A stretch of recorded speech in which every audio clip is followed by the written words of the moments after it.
Welcome back to another session of Cherished Daughters Revolution video series where moms come to invest today and their daughters tomorrow. Today, our special guest is Michael Davis. Michael serves as Guide's Associate Executive Director of Prevention.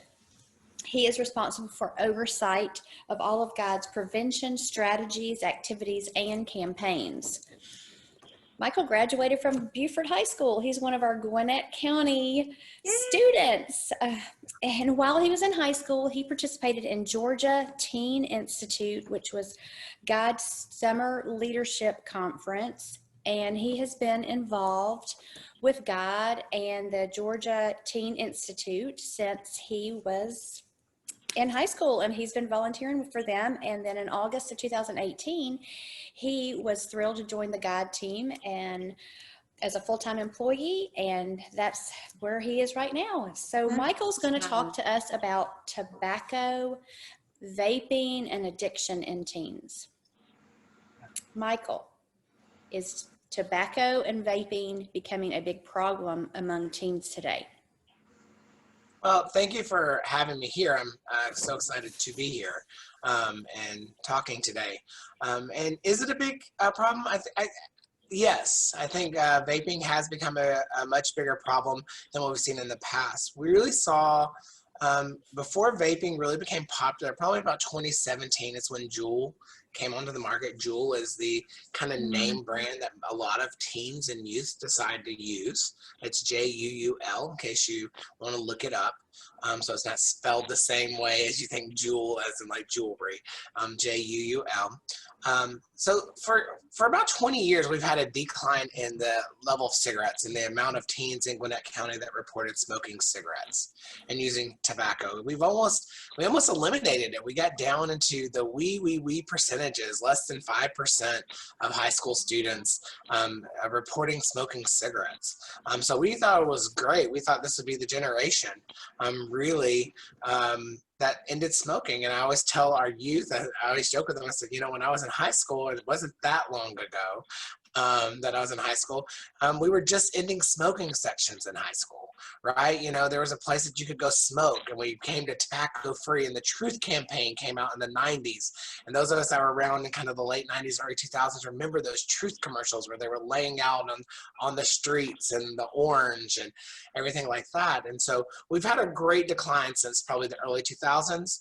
And then vaping came out and became popular about 2017, and we saw that shoot up in our Gwinnett County youth, of the amount of youth from 6th through 12th grade that reported vaping. And really what's scary about vaping is we just don't know. We don't know the long-term effects, and we don't know. But what we do know is that youth that choose to vape become 4 times more likely to start smoking cigarettes. And so that gets into that habit as well. Wow. Thanks for sharing that. I didn't realize that we had gotten the cigarette use down so low, which, you know, it sounds like you said that caveat. It's like, wow, that's amazing. But then they're entering this other vice. So what's the average age that teens start using tobacco? It depends. I think the average age of onset that we see in a lot of our drugs and alcohol are somewhere between around the 12-year-old mark. Right, is that average age of onset. Usually with cigarettes, depending on the community, it can be lower than that. The first time that they report taking a smoke of a cigarette, you know, it could be younger than that as well in certain communities. But for most part, we're looking at early teens. We're looking at that middle school age range on there. When vaping came out, like I said, 2017 is when it really became popular with our teens. Kind of that 2016, 2017 year is when it became popular with our teens.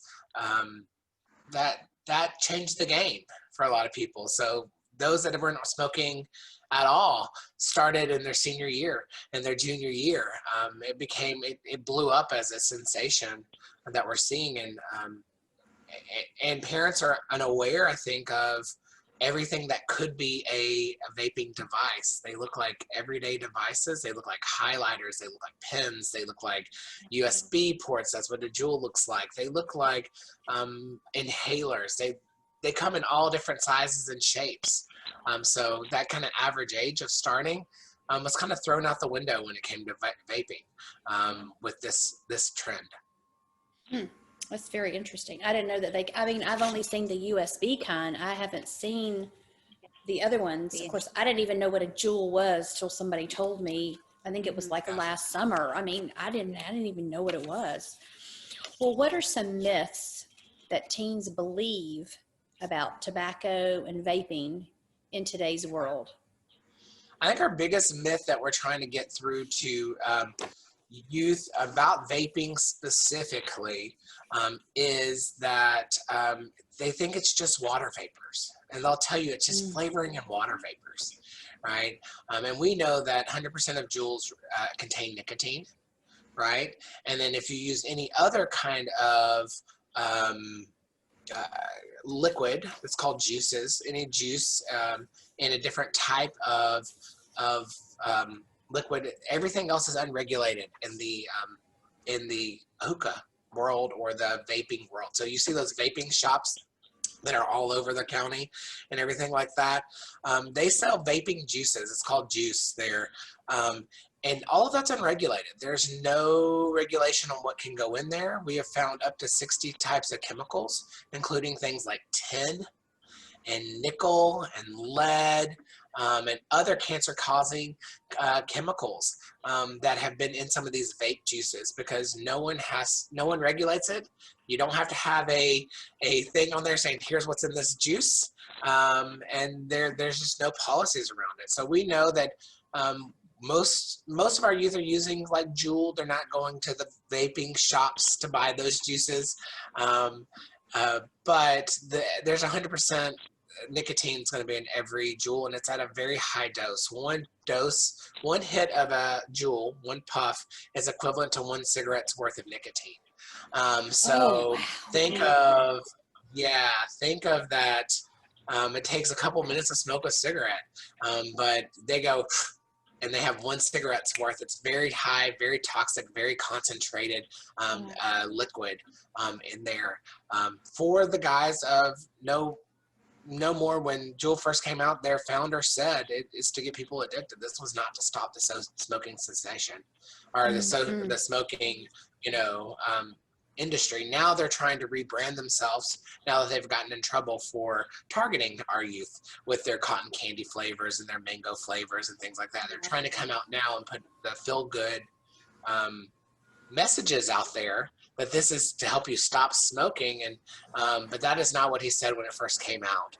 And so if you go back to the early interviews, Juul was there to make money. So that's what I really spend time talking to youth about. They don't care about your health. If they cared about your health, they wouldn't have vaping, right? They are there to make a profit, right? On that.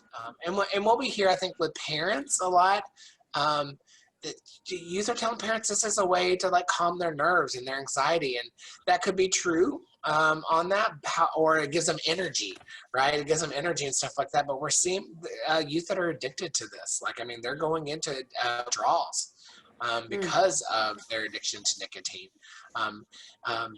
And unfortunately, we know the reason you're 4 times more likely to start smoking is because you get addicted to that nicotine. If you don't have the money to buy the Juul pod, the set of 3 that costs $20, you buy a $5 pack of cigarettes to get that nicotine hit,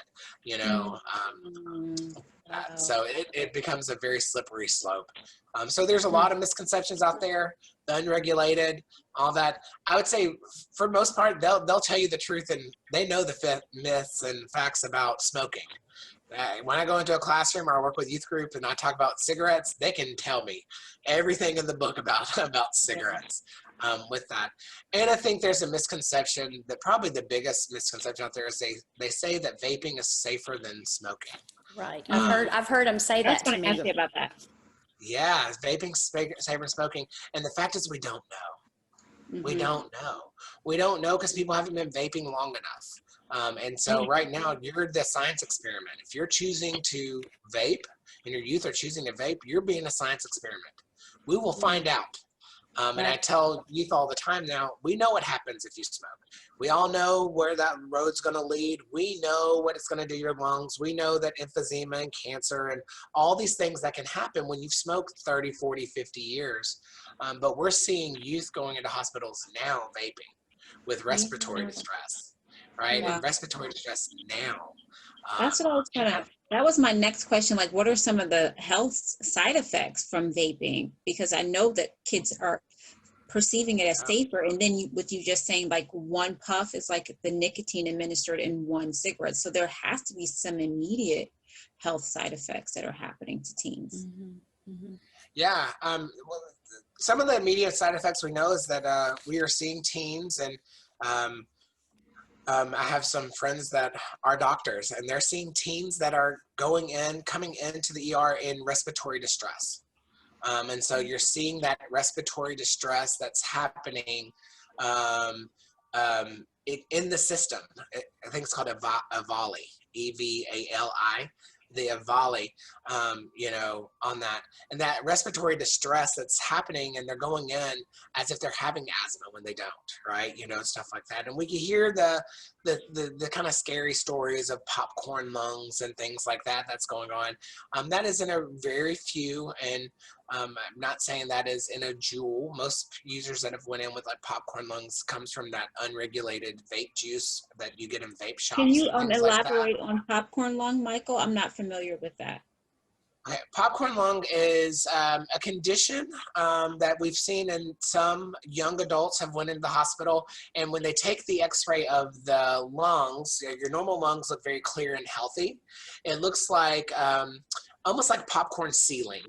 On the lungs. So basically it's an inflammation and infection of the bronchioles and all of your bronchial kind of parts in there that really is inflamed, and you're in respiratory distress, right, on that of because of the chemicals you're putting in, and we don't know what causes it. There could be what's in the vape juice.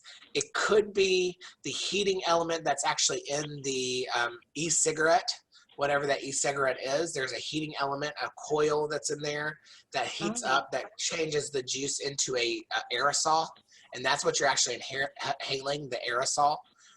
It's not water vapors, it's aerosol actually. And so could be part of that heating element that's causing that, and kind of the metal off the heating element. We really don't know what's causing that, but we've seen some scary stories of people going in with what they have nicknamed popcorn lung. If you just do a Google search of it, you will see some of that stuff, but it really comes into just the inflammation and the over inflammation and of the bronchial and all your bronchial in your lungs, where it comes out. Are they seeing that? Sorry, Toya. Are they seeing that it's affecting teenagers, their health, more than it affects adults' health? Or do you know? We're seeing that. We are saying if you are a long-term smoker, is vaping a good option for you to quit smoking? Probably. Right, probably. But if you were never a smoker, vaping is not a safe option for you, right? I mean, and that's where we're at with that, because and part of it is we think that it is a safer option for the long-term smokers as well.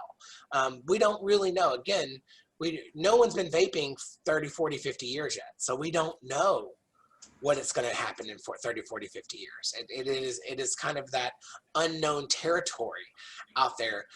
But what we do know is those that have not been smokers would not be showing up in the ERs and to their doctors with these conditions if they didn't start vaping, right? With that.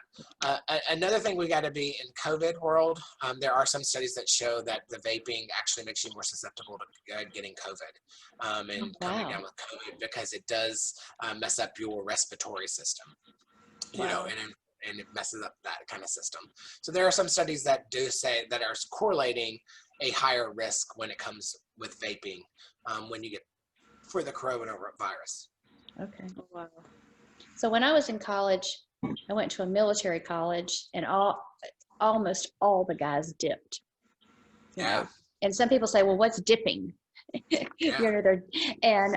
So it is, are you seeing more teens vaping than dipping, and the cigarettes and chewing tobacco and all that kind of stuff? Are the chewing tobacco, dipping, and all that's going away? It's reducing. It's reducing greatly. It's kind of like cigarettes. I think all of tobacco is on the downcline. I think we still have pockets of people that stereotypically are chewing tobacco and dippers. With that, we see in high school students, we really focus. And I was a baseball player too. Not in high school. I quit before I got to high school. But that was kind of a trend in baseball players. And baseball players chew tobacco, right? Yes. Big deal when Chipper Jones and the Atlanta Braves back in the day stopped chewing tobacco and started having that big old bubble yum or whatever he used to have in there because of that sensation. So we still do that. We still talk to my friend Deshae McMillan over at our GNR Health, Gwinnett Rockdale Newton Health. Just went in and talked to some high school baseball teams about, here's where your risk is with chewing tobacco and stuff like that. But overall, all of tobacco has kind of went down. And I think that is why the tobacco companies, big tobacco, kind of freaked out. They freaked out that if this is the generation to end smoking, which is where we were at, what's going to happen to their long-term profit, right? And so they came out with this. And when Juul came out, now you see a lot of different smoking devices and e-cigarette type devices, and even the company that owns Marlboro went and bought a bunch of stock in the Juul company. So they have a lot of stock in the Juul company. So when they're successful, Juul and e-cigarettes are successful, the tobacco companies are successful too. They had to find a way to market this new generation. Right. And nicotine is so addictive. Yeah. Yeah. So what's the data? Like, what's the shift? Because you said that we had gotten cigarette use down to 5%. What percentage of teens are vaping? Yeah, I mean, we're looking at, and we did see, and don't let me tell you, we did see between 2019 and 2020 data we look at what's called the Gwinnett, the Georgia Student Health Survey, 2.0, and that is administered to all middle school and high school students. And they're asked a series of questions. So it's all self-reported. And we really did see, even if looking at smoking, if you're looking as far as like 2006, we were looking in Gwinnett County, somewhere around 25% in 2006 that was reporting smoking. Tobacco, cigarettes, right? When you look at 2015, we look many years later, we were under 5%. In 2019, we spiked a little bit above 5%, and then came back down in 2020, we're seeing it back down to about a 5% mark. So we didn't see a significant super jump in that. But if you're looking at like 12th graders, and we use 12th graders a lot because they're the ones that use more substances because they're older, right?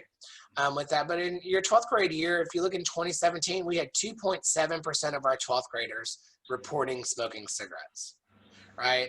In 2019, we had 5.7, right? So we went up, so we doubled. And now we're back down to about 4.8 in 2020. So just looking at that trend when we're looking at that. Now, when we're looking at the same 12th graders and we're looking at vaping, remember, we didn't have vaping wasn't popular before 2017 with our high school students. So in high school students in 2017, that 12th graders, looking at the 12th grader again, 6.3 of Gwinnett County public school 12th graders reported vaping. We got up to 13.1 in 2019. Wow. Yeah, so we over doubled there, and then we're down to about 9.7 now. So we did see a decrease. Why the decrease, we don't really know. Could it be COVID related a little bit? This was a little bit before. Your parents, it's not as easy to sneak off and vape, yeah. Yeah, but we also know that Gwinnett County Public Schools did put out a conservative effort in the last 2 years to like really combat this, right? And they were putting up South Gwinnett High School, some of their Health and Science Academy came up with some posters about like, don't be a science experiment, you know, don't vape. So there's been a push out there to really combat the misconception around vaping being safe as well. So I think that had something to do with it as well, with that. So, you know. So go ahead. And we know the test was given, the survey was given before we actually broke for COVID. So, Okay. but we're seeing it down a little bit. We hope if parents are paying attention and we're continuing the conversation, we'll see lower whenever we do this test again, you know. Well, as a non-smoker, I tried one cigarette and I was done. So, as a non-smoker, what are some signs that a parent maybe need to look for? You know, or are there things that we could notice in our teens if we don't know they're smoking or vaping? Is there things that we can look for, or does it change their behavior? Yeah, I mean, if they're smoking cigarettes, obviously there's a smell. Right. And we all know that as non-smokers, we can smell a smoker. Right. You know, Right. You know, even how, no matter how careful you are, you can smell it with that. But if they're vaping, it's going to be a little bit harder. And so my clue to you would be conversations are key with our kids. Having that open door, having that let's talk about vaping. Let's talk about why people are choosing to do this and why are they doing it? Are you doing it? Is a huge thing. But also if you're there for long periods of time with your youth, you can see withdrawal symptoms. And what we're seeing in these vaping students that are vaping, that they are experiencing withdrawal symptoms. Beaufort High School. I tout Beaufort High School. You said I'm from Beaufort. Juan and Marco are two teenagers from Beaufort High School that started their own anti-vaping club. It's Vaping Attention to Prevention.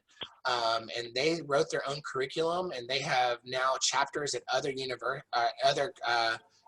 high schools in the area and across the state. And they have their own nonprofit. It's a nonprofit.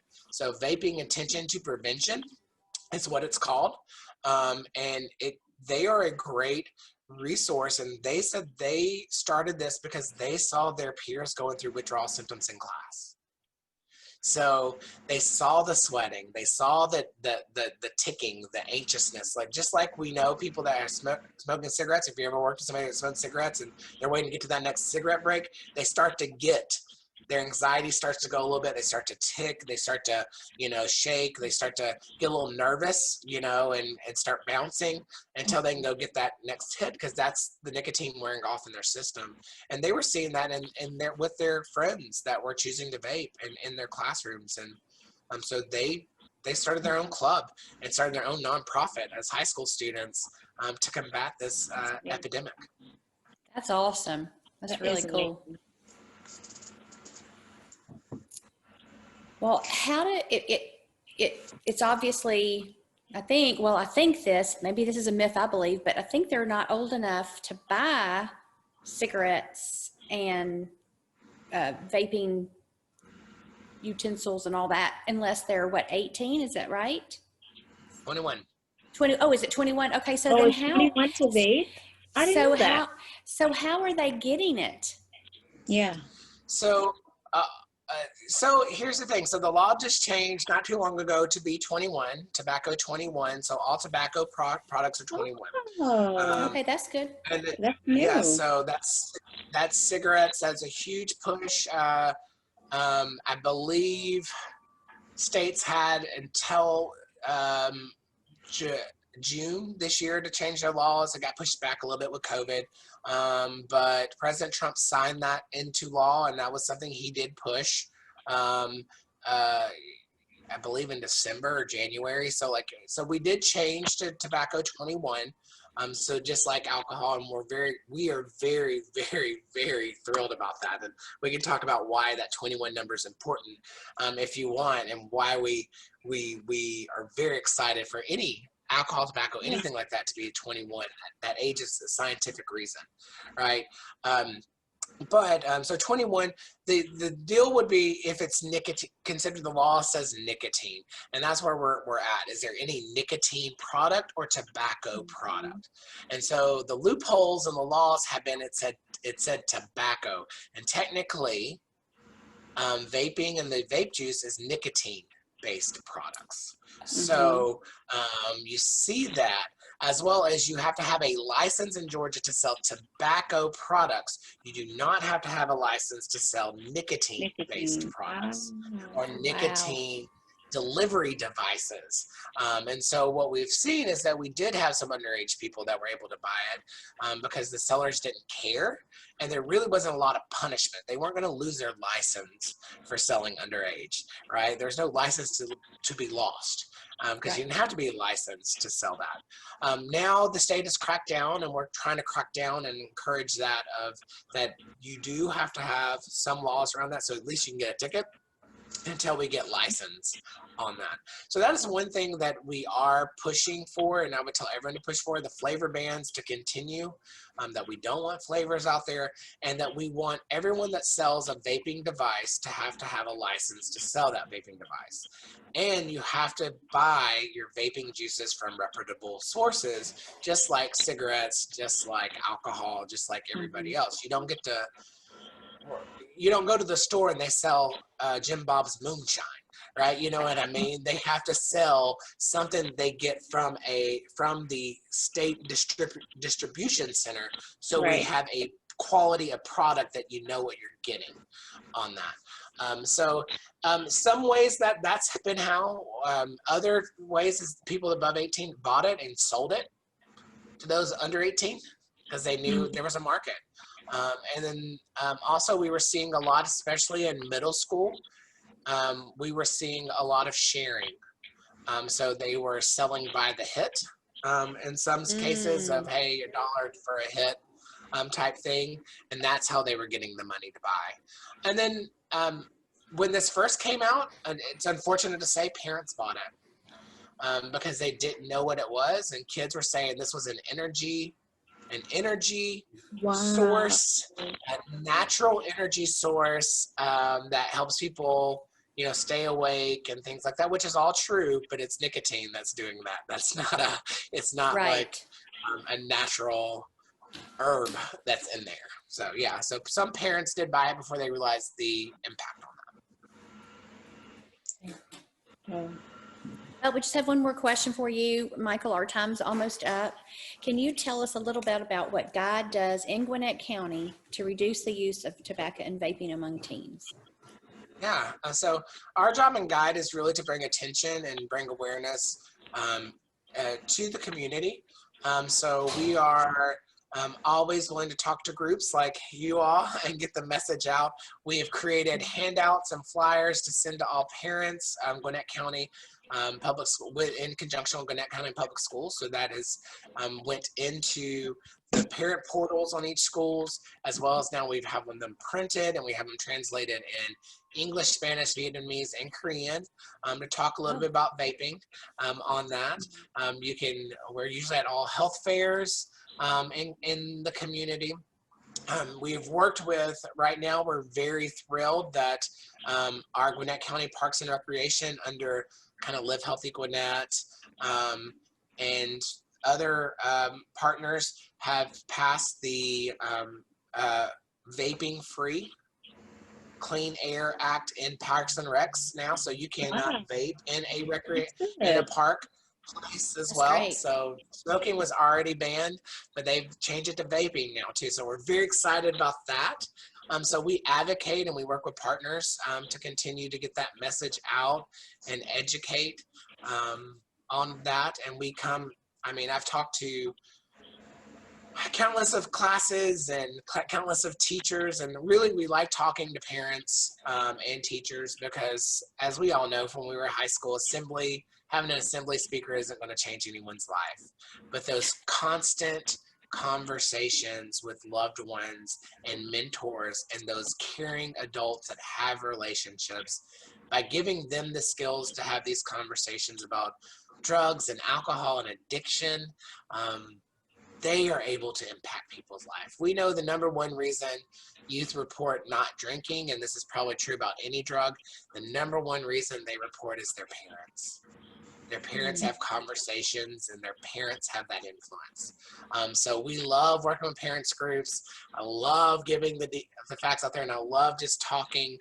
I have a head full of facts we can go down many different paths. So really love talking to any group. So any PTSA, parent group, church group, anything that wants to bring us in to talk about how do we have these conversations with our youth is important. And getting the facts and figuring out how to have those 2-minute conversations, those constant 2-minute conversations, or those 30-second conversations that are happening and not the big lectures. That's what changes people's lives.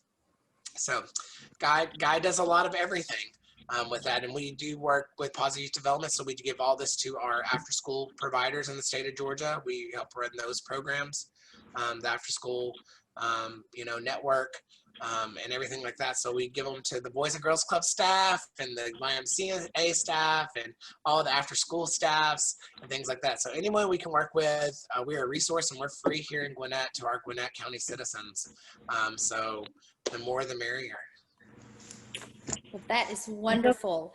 Thank you. Yeah, we really appreciate your time, and look forward to partnering with you again soon. And I hope you have a wonderful day, and thank you for being here with us. Thanks, Michael. Thank you all. Bye. Bye-bye. Bye. Did you enjoy that episode? Well, it's not over yet. We want to keep this discussion going. Hop over to the Cherish Starters Revolution Facebook group and leave a comment now. If this content is engaging, helpful, and empowering, please subscribe and share with your friends. Let's be real, parenting teens can be hard, but you are who God chose to guide her to adulthood. Keep going, Mom. You have everything she needs. God's equipped you for this, and we're here to help supplement. Thank you so much for watching. See you in the next episode.